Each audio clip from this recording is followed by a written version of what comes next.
ସୁନ୍ଦରଗଡ଼ ଜିଲ୍ଲା ସବଡ଼େଗା ବ୍ଲକର କୁରୁମକେଲ ଗ୍ରାମରେ ପାରମ୍ପରିକ ଢଙ୍ଗରେ ପାଳିତ ହୋଇଛି ପବିତ୍ର ଦୋଳ ପୂର୍ଣ୍ଣିମା।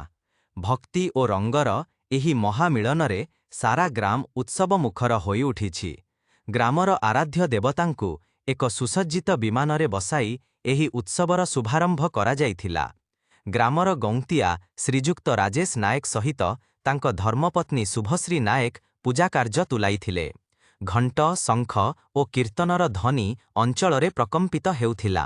ଏହି ଅବସରରେ ମୁଖ୍ୟ ଅତିଥି ଭାବେ ବଡ଼ଗାଁ ବ୍ଲକଙ୍କ ଜିଲ୍ଲା ପରିଷଦ ସଭ୍ୟ ଅମିୟ ପ୍ରଧାନ ମୁଖ୍ୟ ଅତିଥି ଭାବେ ଯୋଗ ଦେଇଥିବା ବେଳେ ସବଡ଼େଗା ବ୍ଲକଙ୍କ ଜିଲ୍ଲା ପରିଷଦ ସଭ୍ୟ ମନୋଜ ବରୁଆ, ବରିଷ୍ଠ ଆଇନଜୀବୀ ସୁରେନ୍ଦ୍ର ନାୟକ ଓ କୁରୁମକେଲ ମାଟିର ପୁଅ ଶଶିଭୂଷଣ ପ୍ରଧାନ ସମ୍ମାନିତ ଅତିଥି ରୂପେ ଯୋଗଦେଇ ନିଜ ମନ୍ତବ୍ୟ ରଖିଥିଲେ। ଏହି ଦୋଳ ପୂର୍ଣ୍ଣିମାରେ ସମ୍ବଲପୁରୀ ଓ ନାକପୁରୀ ମେଲୋଡି ମୁଖ୍ୟ ଆକର୍ଷଣ ଥିଲା। ଏହି କାର୍ଯ୍ୟକ୍ରମରେ ଅଞ୍ଚଳର ଆବାଳବୃଦ୍ଧ ବନିତା ଅଂଶଗ୍ରହଣ କରି ପ୍ରଭୁ କୃପା ଲାଭ କରିବା ସହିତ ମନୋରଞ୍ଜନ କାର୍ଯ୍ୟକ୍ରମକୁ ଉପଭୋଗ କରୁଥିବା ଦେଖିବାକୁ ମିଳିଥିଲା।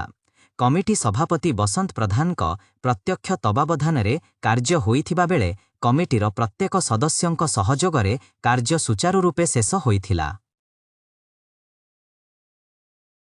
मोर ना अमिय कुमार प्रधान, मुई बड़गाँ जिला परिषद मेंबर बड़गाँ कजन आओ आज आमर सबडेगा पाखे कुरुमकेल थे इन दोल पूर्णिमा बहुत धूमधाम रे मना होउछे।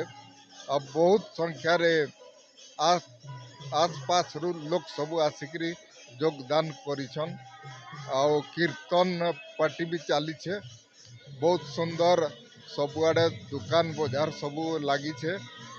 आओ मते सुदूर बड़गान इनवाइट कर इठाने आसी छे जोग दे छे, बहुत खुशी लगुचे।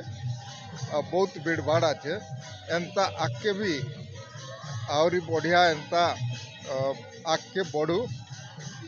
मोर ना प्रसन्न कुमार प्रधान, मैं कुरुमकेल ग्रामर ग्रामवासी हैं। आज जो दोल पूर्णिमा होउछे, दोल पूर्णिमा मुझे छुआ बेलू देखी आसूची। पूर्वर देखुते दोल पूर्णिमा आगे जो टाइप दोल पूर्णिमा होउथिला वर्तमान दिन को दिन परिवर्तन हो जाउची। आगे कौन होउथिला, आगे आम गाँव रे डाल मड़ुआ करिके दोल पूर्णिमा करा जाउथिला, किंतु वर्तमान आम जेहेतु चेंज परिवर्तन चेंज होउची। ए दोल पूर्णिमा समस्तंकर आबाल वृद्ध बनिता समस्त साहाय्य सहयोग रे होउची। जेहेतु आम पिला माने उत्साह अच्छी आ समस्ते एठी दोल पूर्णिमा भल समय होउची। आगामी दिन आउ टिके अधिका ही पारबो।